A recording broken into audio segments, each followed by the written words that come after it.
हाँ, मोरिंगा के अंदर विटामिन K2 मौजूद नहीं है। और मोरिंगा की अच्छी बात यह है कि मोरिंगा प्लांट सोर्स है, तो वहाँ से जो कैल्शियम लेंगे उसकी में एब्जॉर्प्शन की सलाहियत ज़्यादा होगी। विटामिन K2 के लिए आप ये कर सकते हैं कि ऑर्गेनिक चीज़ का इस्तेमाल कीजिए। विटामिन K2 हमें खाने पीने की चीज़ों में कम मिलता है, आपको या तो मिलेगा ये ऑर्गेनिक चीज़ के अंदर या ऑर्गेनिक मीट के अंदर। तो ऑर्गेनिक चीज़ का इस्तेमाल किया जा सकता है, पनीर उसका इस्तेमाल करें और जो कि खालिश ऑर्गेनिक हो, और वहाँ से विटामिन K2 अपने लिए हासिल कीजिए। नंबर 3, सनशाइन मैंने लिखी है। Well, sunshine is very important. जैसे कि मैंने कहा, हमारी ख़वातीन का ज़्यादातर लाइफस्टाइल सेडेंटरी होता जा रहा है। इसका मतलब ये है कि वो घर से बाहर नहीं निकलती, और घर से बाहर निकलती भी हैं तो अपने आप को धूप से बचाती हैं क्योंकि वो काला नहीं होना चाहती। Well, all these things, all these habits are creating lot of troubles for us. ज़्यादा देर नहीं, लेकिन हर रोज़ 20 से 25 मिनट की अच्छी धूप लगवाना आपके लिए बहुत फ़ायदेमंद हो सकता है, और ख़ासतौर पर सर्दियों के मौसम में, क्योंकि सर्दियों में धूप वैसे भी कम निकलती है और दिन भी छोटे होते हैं। और तो ऐसे सर्दियों में ज़्यादातर, जो मैंने अपनी क्लिनिकल ऑब्जर्वेशन और प्रैक्टिस में नोट किया है, कि ज़्यादातर ख़वातीन जो मेरे पास आती हैं वो विटामिन डी डेफिशिएंट लाजमी होती हैं। दीज डेज मैं 10 में से अगर 10 ख़वातीन को चेक करूं, तो उसमें से व्हाट आई नोटिस के 7 से 8 ख़वातीन के विटामिन डी लेवल्स लो होते हैं सर्दियों के दिनों में।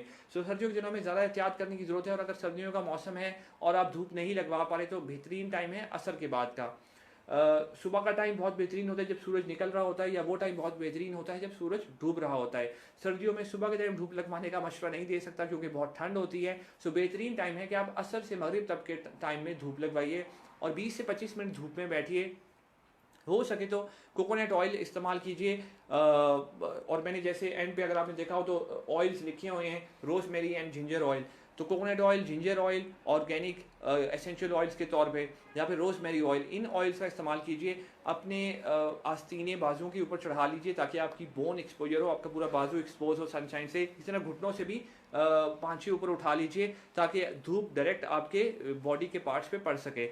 और 20 से 25 मिनट की रोज़ाना धूप लगवाइए असर से मगरिब तक के टाइम में। ये आपको बहुत ज़्यादा बेनिफिट देगा विटामिन डी लेवल्स हेल्दी हासिल करने के लिए। Next one, organic healthy diet. Well, अगर ऑस्टियोपोरोसिस का रुझान आपकी बॉडी में बढ़ रहा है तो आपने प्रोसेस्ड फूड से इज्तनाब करना है, ठीक है। कार्बोनेटेड ड्रिंक से इज्तनाब करना है, कोक, स्प्राइट, फैंटा, जो मुख्तलिफ कार्बोनेटेड ड्रिंक्स हैं, नाम नहीं लेना चाहिए था मुझे। वेल, इन सब का आपको इन सब से आपको इज्तनाब करना चाहिए, क्योंकि ऐसी कार्बोनेटेड ड्रिंक्स आपकी बॉडी में से कैल्शियम को निकाल के बाहर फेंकती हैं कार्बोनेटेड ड्रिंक्स। तो इनका बहुत ज़्यादा इस्तेमाल या इनका बिल्कुल ही इस्तेमाल ना किया जाए तो बहुत बेहतर बात होगी अगर आप ऑस्टियोपोरोसिस का रुझान आपकी बॉडी में बढ़ रहा है। नेक्स्ट वन, और healthy organic plant based diet पे जब आप जाएंगे तो आप बहुत बेहतर महसूस करना शुरू कर देंगे। एक्सरसाइज एंड फिजिकल एक्टिविटी, जैसे मैंने पहले जोर दिया कि मूवमेंट और मोबिलिटी बॉडी में नहीं होगी तो तब भी बॉडी में ऑस्टियोपोरोसिस का रुझान बढ़ेगा। तो अगर आप अच्छा कैल्शियम सप्लीमेंट भी इस्तेमाल कर रहे हैं, प्रोसेस फूड से भी इस्तेमाल कर रहे हैं, लेकिन अच्छी मूवमेंट बॉडी को नहीं दे रहे, तो आप मुकम्मल तौर पे ऑस्टियोपोरोसिस से बच नहीं सकेंगे, उसके सिम्टम्स को दूर नहीं कर सकेंगे। सो अच्छी फिजिकल एक्टिविटी का होना, 25 से 30 मिनट की रोज़ अच्छी वॉक करना या कोई हेल्दी एक्सरसाइज करना बेहद ज़रूरी है। जो ख़वातीन घर से बाहर नहीं निकल सकती वो घर के अंदर एक रूम के अंदर अच्छी फिजिकल एक्टिविटी कर सकती हैं, ऐसी एक्टिविटी जिसमें अपने बाजू कंप्लीट खोलें बंद करें, टांगे कंप्लीट खोलें और बंद करें। इस तरह की फिजिकल एक्टिविटी करना 25 से 30 मिनट बेहद ज़रूरी है।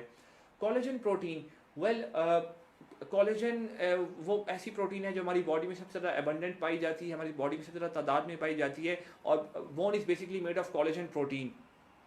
और कैल्शियम फास्फोरस वो चीज़ें हैं जो बोन को मज़ीद स्ट्रेंथन करती हैं, उसमें सख्ती पैदा करती हैं, उसमें मजबूती पैदा करती हैं। तो कोलेजन प्रोटीन हासिल करने का बेहतरीन तरीका, एक तो हमारे पास कोलेजन प्रोटीन के अभी बहुत सारे अच्छे सप्लीमेंट्स भी अवेलेबल हैं जो हम इस्तेमाल कर सकते हैं। सो कोलेजन प्रोटीन्स के लिए आप अच्छा कोलेजन सप्लीमेंट इस्तेमाल कर लें, या फिर बोन ब्रॉथ। मैंने बोन ब्रॉथ का जिक्र एक और वीडियो आर्थराइटिस की वीडियो में भी आपसे किया था। बोन ब्रॉथ बाहर वेस्टर्न कंट्रीज़ में बहुत ज़्यादा आम है, बहुत ज़्यादा लोग इसको इस्तेमाल भी कर रहे हैं। इवन बोन ब्रॉथ पाउडर भी अब अवेलेबल है, वो पाउडर की शक्ल में होता है, आप उसको पानी में डाल के मिक्स कर सकते हैं। वेल, बोन ब्रॉथ बेसिकली है क्या चीज़, या आप इसको घर में कैसे बना सकते हैं।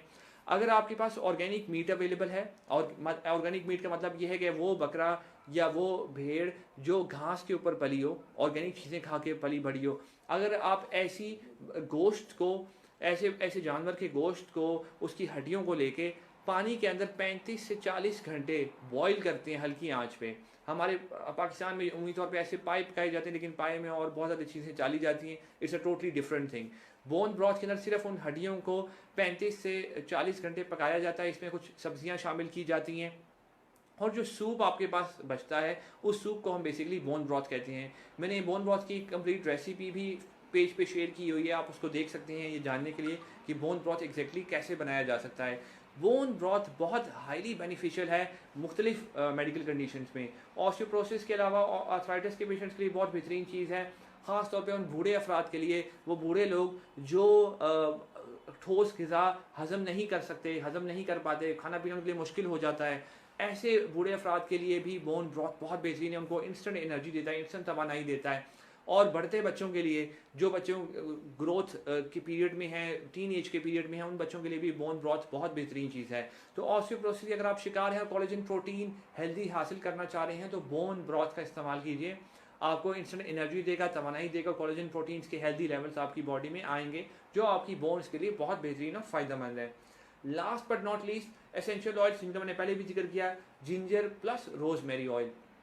Well, ginger plus rosemary oil आप इस्तेमाल करें अपनी हड्डियों पे लगाने के लिए। जो बोन्स अपनी हड्डियों जिस्म की तमाम बोन्स, अपने घुटनों पे आप जिंजर प्लस रोजमेरी ऑयल को इस्तेमाल कर सकते हैं, बाजुओं के ऊपर इस्तेमाल कर सकते हैं। और यह आपको आपके पेन्स में, वो दर्द जिनकी वजह ऑस्टियोपोरोसिस है, उन पेन्स में बहुत ज़्यादा रिलीफ आपको देंगे। जिंजर का इस्तेमाल मैं एज अ एसेंशियल ऑयल भी आपको रिकमेंड करूँगा, प्लस जिंजर और मोरिंगा का इस्तेमाल। आपको अगर याद हो तो मैंने आर्थराइटिस की वीडियो में बड़ी डिटेल के साथ जिंजर प्लस मोरिंगा के कम्बिनेशन के फ़ायदेमंद बताए, क्योंकि जिंजर प्लस मोरिंगा दोनों हाईली एंटी इन्फ्लेमेटरी प्रॉपर्टीज़ रखते हैं। मोरिंगा के अंदर ओवर 47 एंटी ऑक्सीडेंट्स हैं। तो मोरिंगा और जिंजर का अगर कम्बिनेशन इस्तेमाल किया जाए ऑस्टियोपोरोसिस के दौरान, आप मोरिंगा टी के अंदर जिंजर को मिक्स करके पिएँ, तो आपको बहुत ज़्यादा फ़ायदेमंद देगा आपकी इन्फ्लेमेशन दूर करने में, आपकी दर्दें दूर करने में, आपके cortisol level, stress level down करने में। तो जिंजर का इस्तेमाल ना सिर्फ एसेंशियल ऑयल के तौर पे बहुत बेहतरीन है, बल्कि जिंजर प्लस मोरिंगा का कम्बिनेशन भी ऑस्टियोपोरोसिस में इस्तेमाल किया जा सकता है और आपको इंशाल्लाह बहुत ज़्यादा फ़ायदेमंद देगा। Well, this is the whole conversation. अगर आपके माइंड में कोई क्वेश्चंस हों तो आप हमें इनबॉक्स में क्वेश्चंस कर सकते हैं सप्लीमेंट्स के हवाले से, या मज़ीद इन्फॉर्मेशन कुछ चाहते हो ऑस्टियोपोरोसिस के हवाले से, तो you can always inbox us and I will be here to answer for you. बहुत शुक्रिया, अल्लाह हाफिज़।